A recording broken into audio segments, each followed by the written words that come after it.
Alright guys, Zed from me here with another quick video.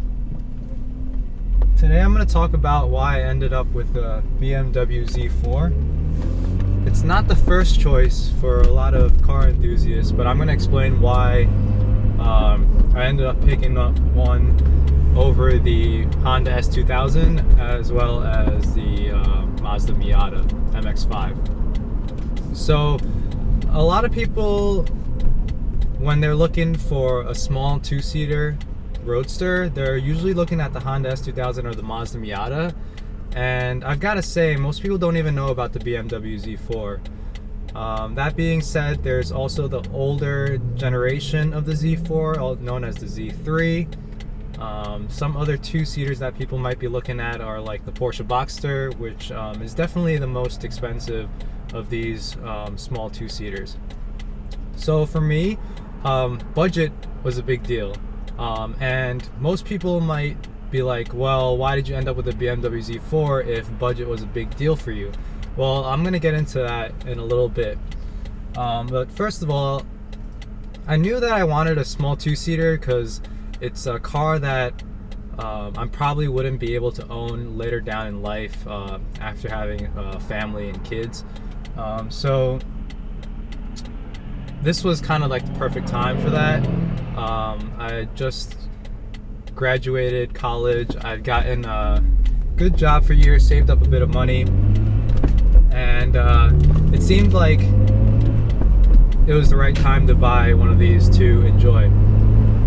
That being said, so I was shopping for a couple of cars, not just two-seaters and convertibles, but I also looked into Subaru WRX, which I ended up passing on. I looked into a BMW 335i, which is still on my list, but the main cars that you would be cross-shopping this BMW Z4 with are gonna be the either the S2000 or the Mazda Miata. Now for me, I really love the Honda S2000. I still do. I totally would be happy being in a Honda S2000 right now. But for me, the main reason that I ended up with the Z4 was the daily drivability as well as the creature comforts that this Z4 provides, whereas the S2000 is so centered on being a driver's car that it misses some of these features that I like. For example, heated seats. The automatic top on this car is really quick. It goes down and up in a matter of seconds with a push of a button. Whereas with the S2000, there is this unlatching mechanism, although after you unlatch it, the roof is automatic. So small things like that made me like the Z4. Another reason I really like the Z4 over the S2000 is that this engine is much more torquier than the S2000s. The S2000s that I drove, I've driven both the AP1 as well as the AP2, and both of them just seemed like you really had to step on it and bring up the RPMs just so that you can get around. And that's fun when you want to drive like a hooligan, but for me, I knew that this car was going to be a daily driver. Very nice. I knew that this car was going to be my daily driver, so I needed something that could get around town easily as well. So the Mazda Miata was another car that I was looking at, but as I was looking at the prices and the years and mileage, it seemed that Mazda Miatas really hold their value well. And that's a good thing. That just means that they're reliable cars and they're highly sought after. But it seems like when I went to look at the Miata, it was the most cramped of the three cars. And it just kind of lacked it lacked part of the drive that would make me want to get a car, and part of that drive is going to have to be just how it evokes emotion in me. And the Miata, I felt like it wasn't invoking much emotion. I also felt like if I had gotten a Miata, I would have ended up modifying it a lot in order to get it to where I liked it. But this BMW Z4, I haven't really done many modifications to it. Most of them have been cosmetic. And what I have done to it, it hasn't been related to things that were wrong with it. And as a matter of fact, most of the modifications that I do are just modifications for preference. Whereas with a Miata, I felt like I would have to be upgrading wheels and tires simply for performance. And I kind of didn't want to get sucked into that Mazda Miata lifestyle, I call it, where I'm going to be making it a car that is trackable. Alright, hold on a second. Sorry about that, just had a phone call come in. So yeah, what was I talking about? With the Miata, I felt like I would have to be making it into like a track car, and I know I wouldn't be able to resist taking it to the track, which is certainly something I do want to do, but at the same time, like I said, I was really looking for a daily driver.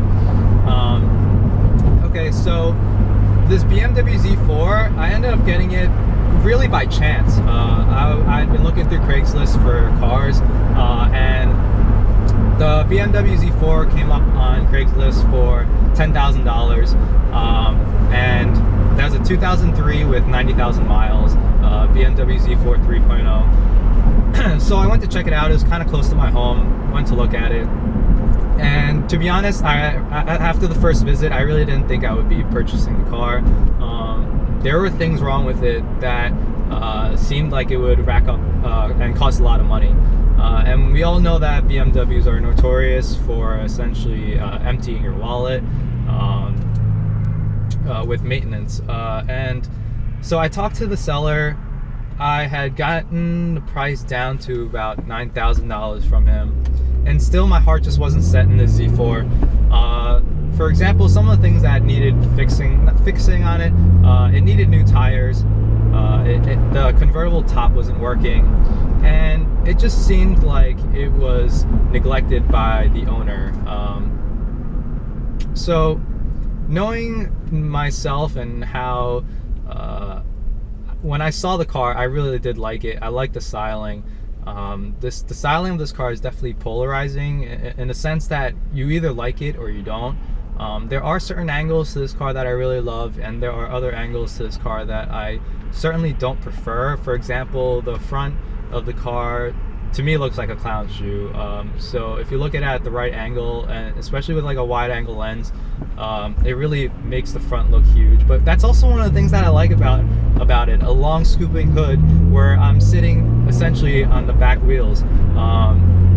It really invokes the sense of what a roadster really should be like anyway. So it's kind of like a love-hate relationship in terms of the styling. When I drove this car though, I really liked it. It honestly feels as fast as the S2000, if not faster. Whereas the S2000 was a car that really needed wringing out the engine in order to get anywhere. This car has a lot of low-end torque. So when I'm just commuting, I'm fairly happy keeping the RPM under 2,000, and it still gets up and goes.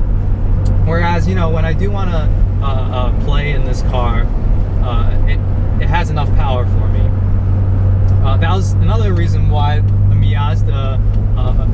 Mazda Miata was a car that, you know, I was about to pass on, because it is the least powerful of the three. I knew that I would end up probably turbocharging the Miata and stuff, so I knew it was going to be a money pit, which is why I stayed away from it. So yeah, back to the pricing.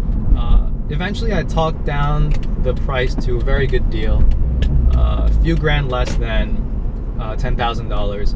So I picked it up, and it's kind of funny. I actually had I was about to pick up a WRX that day, and if the deal with the Z4 had fallen through, I would probably be in a 06 WRX right now. So one of the extra reasons why I actually ended up in a Z4 was actually because it was the most affordable. And that might sound weird, but let me explain. Essentially, the S2000 that I was looking at, I really liked 2004 Grand Prix S2000. That S2000 is beautiful with the white exterior and the tan interior. $17,000. That was the price that I saw for one that I was potentially looking at getting into. that's a lot of money for me. And so this car coming in at under $8,000 for me was definitely the better deal. The Miata would have been cheaper, you know, an older Miata. I really like the older Miatas in white as well, but it would have been a money pit in modifications, and it's just not something that I could afford right now. So it's very weird to most people when I say that the BMW was the cheapest of the options, but it really ended up being the best deal for me. And for the next person, it might not be, because some of the things that was wrong with it, for example, like the top not working, would have been a $2,000 bill from the dealership. For me, because I'm a little handy and my father is handy, we were able to fix it ourselves for free. So that saved us a lot of money. Stuff like that really makes this car actually affordable for me.